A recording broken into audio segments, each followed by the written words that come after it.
Hi, we're Jen and Chris Corsi with Thrive Today, and today we wanted to talk to you about finding Jesus' perspective. Is he concerned about this pandemic, about coronavirus and what it's doing to people's health as well as the economy and our job, and are we going to be able to pay our bills? These are common concerns that we're struggling with right now. What does Jesus think about it?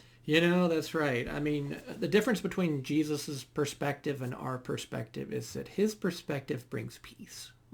And oftentimes our perspective lacks peace. And so the goal is whenever we lose our peace, we turn to the Prince of Peace to refresh our peace.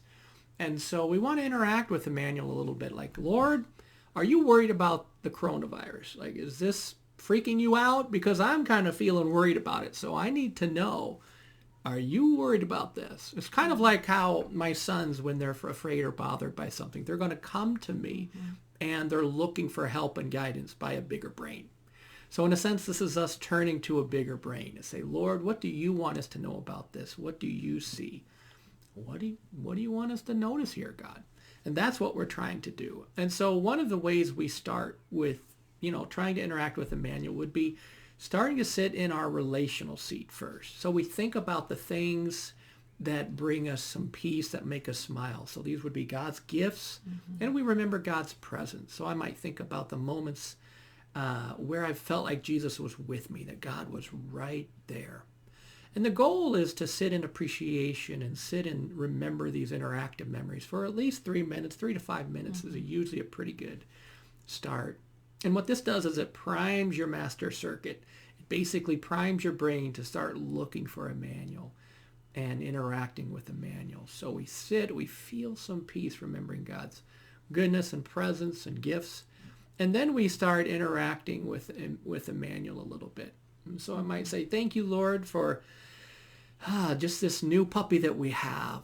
And that is an awesome gift, Lord. And I just thank you for our new puppy. And Lord, you know what would you like me to know today about the coronavirus? Like, what's on your mind? What would you like to share with me? What are your thoughts and your presence here about the coronavirus? Like, is there anything here you want me to know? And so the goal is to just notice our thoughts. We might feel some peace doing this. Do I have any thoughts? I tend to be someone who's kind of visual, so I might have an image that brings some comfort. I might remember a Bible verse. You just never know what's going to happen. But sometimes what'll happen is we get a little lost in our thoughts. So whenever we get lost in our thoughts, we always return to our relational seat. And we get warmed up again with God's peace, and then we go from there. So there's no expectations. We're not going to give you a grade on how well this works for you. The goal is to sit at the feet of the Prince of Peace and download some peace so we feel less anxious and more hopeful. So I did this morning because I was feeling restless. I don't know about you, but we're dragging on, 4 or 5 weeks? I've lost count of how many weeks we've been under a stay-at-home order, and I'm sure it's different by state anyway. But I'm feeling restless. Like, God, I just need a change of scenery. I need some activity. I need some faces. I need something to change. And so I sat down and reflected on some gifts, and then I asked Jesus this, and I was expecting he might give me a creative idea, some way to change the scenery within the house or something like that. And instead what happened was I just felt his peace. I just felt his peace like this blanket. It just helped me feel settled. Like I didn't even need a change of scenery. I didn't even need something to change around me. I could just feel peace right the way things were right now. And yes, still some activity, a change of scenery, a walk, something like that may still help. But I didn't even feel like I needed that, like I was desperately needing it a few moments before. And that's what God's perspective can do. That's what his peace can bring us. So if this is a newer concept to you, we are the practice people, so we really like to give you practice. We'd love for you to walk through these steps, experience it for yourself.